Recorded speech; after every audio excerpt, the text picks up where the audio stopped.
Welcome, ladies and gentlemen. This is an impromptu, unscheduled interview. My name is Scott Lucas with Scott Lucas Solutions, and in collaboration with the Hard Local and Reckless Small Business Alliance, I like to do some interviews, interviewing business owners live. I know a lot of us are too busy to go out there networking or doing a lot of different things, so this is just another format to bring on business owners. And what we have here is Nick Covin. He is with Fisk Consulting.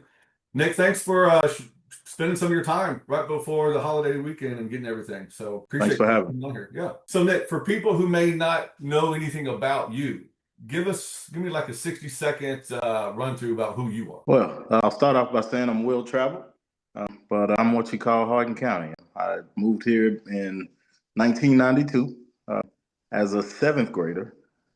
So I finished, actually moved in between that time and came back and finished up my high school time. I played football for North Hardin. I recently inducted into the Football Hall of Fame over at the school. Military, I was a signal support specialist in the military. Currently, I am a cybersecurity specialist over for HRC. That's my primary job. But all in all, above all else, I'm a servant. Just out to be as best as I can be. Firm believer, if you're not a part of the cure, then you're a part of the problem. So trying to be a part of the cure. Yes, sir. You have very similar background like me. I'm in tech as well. I'm on the DNS admin side. You're cybersecurity, and we could talk cybersecurity for days, but we got more important things to talk about, which is Fisk Consulting. Absolutely. So with that, tell me more about what Fisk is and why Fisk Consulting. So FIST, the name stands for Fighting Individual Situations Together. Funny story, the way that I came about that name is I am a master fitness coach as well. So when I taught people how to use their body and maximize participation, I compared it to an open hand versus a fist. So open hand, fingers all spread out. They don't really support the base of the hand. You can smack somebody, it might make them mad. They'll turn around and make a fist and knock you out. Right. So with the fingers supporting, so kind of translated that into life, and thinking if we can all come together like a fist, we can lay a major blow as far as anything that we're trying to accomplish. It's always strength in numbers, and having the ability to do it together instead of trying to separate and do everything on our own. So yeah, that's the fist concept. I love it. That's needed. I don't know about anybody else, but 47 years old, family, all that stuff, and sometimes just even me at times feel like I'm the only one. Right. Carrying everything on my shoulders or this and that. And for people who might be in the family role like that, how would you help like families in regards to consulting? Yeah, so we found out something when we started doing this. We found out, we worked with troubled young men, and we found out that the root of the problem was at home. So what we're doing now is we're trying to attract something to make the parents get involved. So if we're teaching the kids how to be respectful and how to do things the correct way, we need the parents to tap in as well so they can become a part of our fist. Because if we're sending them right back into the home where they're learn the traits that they already have, and we're kind of shooting ourselves in the foot on that and wasting time a little bit. So we're trying to get to a point now where we can include any kind of therapy we give the kids. We want to give it to the parents as well, so we can all be on the same page. No, would you consider this therapy, or is it more like a wellness type thing, or how would you like better categorize it for some people? So it's we like to focus a lot on mental health. And all the categories we work with. So we have kids programs, we have soldiers getting out of the military, trying to be reintegrated into society. We do that. We do we do wellness for battered women and children coming out of maybe domestic violence, nonviolent felons. So it has a lot to do with the mental side of it. That's where the therapy word comes in at. But the idea is to have a licensed therapist basically talk and get to the bottom, get to the root of the problem. I grew up in a lot of different places. My dad has a green thumb, and I always remember when it was time to grow a new crop, we had to go couldn't build off of old dirty roots. So translating that into life, if we get to the root, I think we can grow a better crop, basically. I believe that too. I mean, just my wife, she's a school teacher, And so, with me being in tech, we have that teaching mentality when it comes to our son. So we do believe that it does start at home with the Absolutely. parenting. That's the first coach and role model that a child has. And Absolutely. for like any programs that you run into with kids who may not have that type of strong environment, what do you usually normally do? We try to take a empty canvas and paint a pretty picture. Basically, Okay. we want to show a child or show an adult what it looks like to be in a good living space. So we're like I've learned little things about saying if I want a child to do something my way, don't tell them what not to do. Tell them what to do. So if you want a child to walk in the room and be quiet, just tell them, hey, when you come in the room, we need you to just be quiet. Don't tell them don't talk because all they're going to listen to is talk. All they're going to do is hear is talk. So if we approach this situation that way and we can be transparent and kind of, give the directions we're trying to give and the results we want to see, I think we stay along the lines and it makes it a lot more impressionable on the children first off, and then a lot of families, when the parents see the child changing a little bit, they'll change with it, or vice versa. So we're really trying to make a more calm environment, because no matter how much time I spend in front of a kid, if they're going back to a place where they spend more time around me, it's not going to be beneficial. So we need to shift the environment. Now we're talking about environment. What are some tips or strategies that you can give here for anybody watching that might be like, I wonder if this might fit me or my family? How can somebody identify if they're a good fit for one of your programs? It's really just paying attention to the behavior of your children, the behavior of you. If you're a parent and there's some things that maybe you drink a lot around the kids, or maybe you use a lot of foul language. A lot of kids learn from their parents, so you can't really expect a kid not to say bad words if you say them. That's So true. I am a football coach, so I coach over at the middle school in E-Town. Nice. And one of my rules on my contract is no profanity. And a lot of people looked at me the same way you just did. Like, Good. profanity kind of goes with football. Well, not really. It Yeah. doesn't. So, I had some pushback from that. I did. But I'm 45 years old, and my parents have never heard me curse in my whole entire life. So I know it can be done. All it tells me is when a kid is running around using profanity, or even an adult, you can't articulate other words to fill those spaces. So it's my duty to help you learn some better words. I like that. Yeah, we could all use better words. Kids, Absolutely. parents, from what your job, you work in cybersecurity, so whether it's virtual or dealing with hands-on, it's all about that interpersonal skills.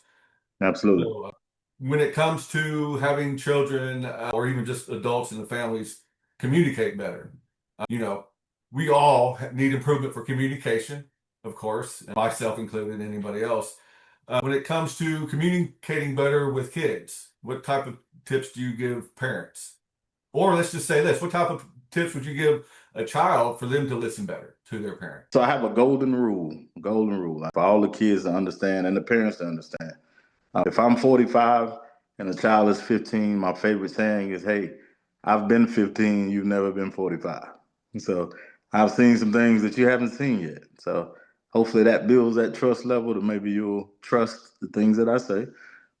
But I also want to go a step further and tell the adults, hey, work on building that trust level, because we do live in a world now where we share the responsibility of raising our children.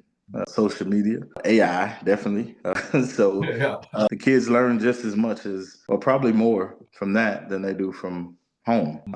So I would definitely encourage parents to really focus in on building that trust level and letting the kids know that, hey, I'm here for your best interest. Uh, I need for you to be great so I can be great, basically. So it's yeah, that's a big thing for me. That all starts with being aware. We got to be aware to be part of the problem, or be part of the solution instead of the problem if we don't Right. want to be part of the problem. So, Absolutely. yeah. Absolutely. Now, Yeah. as far as time, I know you said, you've got the feast going on tomorrow. Tell me a Correct. little bit about what the feast is and what's going on there. Yeah. So I'm gonna bring a little bit of Georgia to Kentucky. All right. So In Georgia, whenever we getting ready to do something nice, we always start with a great dinner. You know, when we get a good meal in us, usually it's usually the sign of something good gonna happen. So that's all we're looking to do. You know, I have a lot of people that when I tell them about it, they're kind of waiting for the punchline. Like there is no punchline. I just want you to come and bring your appetite. If you bring your appetite, eat good, you'll probably see people that you live less than a half a mile away from, but you never even seen them before. When I was growing up around here in the '90s, every neighbor knew everybody's kids. And Right. we ate at each other's houses. We played big games out in the neighborhood, running through the woods, cops and robbers, whatever. I don't remember the whole names of them, but basketball. We did a lot of stuff together as a community. Now it just seems like it's a lot of hustle and bustle. Like you don't really know. Uh, and for me, just yesterday, I went and started a local business account here and went in, and a lady who was helping us out to set us up, she lives right across the street from me. I had no clue. She didn't either until she saw my address. So it's an attempt to bring some normalcy to make people understand that you don't need to text to talk. Like you have a voice, we can talk, and it makes us better understand. I can text you a message, and you can take it 18 different ways. But if I say it to you, you can hear the influx in my voice, and you can figure it out. And that has more meaning. You know, me dealing with tech all the time and texting and emails, sometimes all that can get too messy. And so just Right. picking up the phone call, saying, hey, here's what's going on. And then you can kind of hash it out, come to a better agreement and communicate better. There you go. So if somebody is watching this video right here and said, oh, this is great, you know, that they like what you're doing with Fist, they like Fist, how can people get involved? So we have a website. The website is www.fistconsultinginc.online. We have registration documents on there for any one of the programs that we offer. My contact, all of the contact and stuff is on there. But we are getting ready to do a area beautification project. What that entails is maybe every other weekend or one weekend a month, we go out to elderly homes, cut grass, fix steps, or patch holes, or something like that. Just to kind of help out and make sure we're living in a healthy environment. A lot of that is unheard of. I often, if I'm coming out of Walmart and I see an elderly woman trying to carry some bags out, I am that guy to ask them, "Hey, I need to take that from you. I need to take it and help you get it to your car." So, and that's us creating the temperature, so to speak. So, I like to tell people all the time, I'm the weatherman. So you can come to me and be as mad as you want to be. I don't have to match your fuel. I can be your fire extinguisher. I can make you come over to the good side. Talk to you just like I'm talking to you right now. But if they do want to get involved, the first step would be to go to the website. They can put their information in there, and then we'll contact them, or we'll have newsletters going out saying what we're going to be doing and when we're going to be. Awesome, awesome. Well, I know it's about 3:30 right now, and in respect to your time, I know you needed to kind of be available for the feast and stuff. So, is there any last thing that you'd like to say?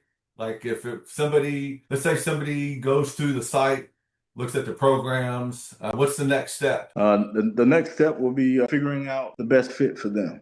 Uh, the FIST is sort of like a resource hub. So we have a lot of different areas you could fit in. I don't believe in turning people away. I don't believe in turning helping hands away unless you show that this is just not for you. Right. But I'd like to give everybody an opportunity to give back and do something good for the better. So Yeah. anybody willing and wanting to do it, all we've done is built the platform. So we don't want to take the glory for any of this. I said in the beginning, I'm a servant, and it was laid on my heart to do something like this. And just so happens, I met a bunch of people who believe in the same thing. I just kickstarted the paperwork. So Nice. so yeah. So anybody wanting to help out, please check us out on the website. I'm never hiding. I'm always everywhere. So feel free to stop me and ask questions when you see me at a game, a basketball game or football game or wherever, middle of Walmart, stop me. We can talk about it, and I can give you some more insight on the things that we're prepping to do. Awesome. Well, Nick, I appreciate your time as always. I can't speak enough about the FIST consulting because when I was doing my research on it, it's like, I could get behind something like this. You mentioned second chances, and sometimes some people take the second chances, the third and fourth chances, but the people who actually will learn from their mistakes, sometimes they just need that second chance, and they need somebody to have their back. So Yes, thank you sir. for having something like this. It sounds like it will be needed because, it was the holidays coming up, of course, and even going on. Our mental health is important. Man, women, child, it doesn't really matter. So, Yes, again, sir. I appreciate your time. And again, if you want to check out Fish Consulting, what was the website again? www.fistconsultinginc.online. Online. All right. Well, with all that being said, thanks for watching, and I will have more interviews from different business owners. So if you know anybody, Nick, yourself, or anybody watching that would like to have like a very short interview series, it was probably about 15 minutes, short, sweet, to Yes, the sir. point. Feel free to reach out. And for those of you watching, thanks for watching, and we will catch you all on the next video interview. Thanks, everyone. Thank you.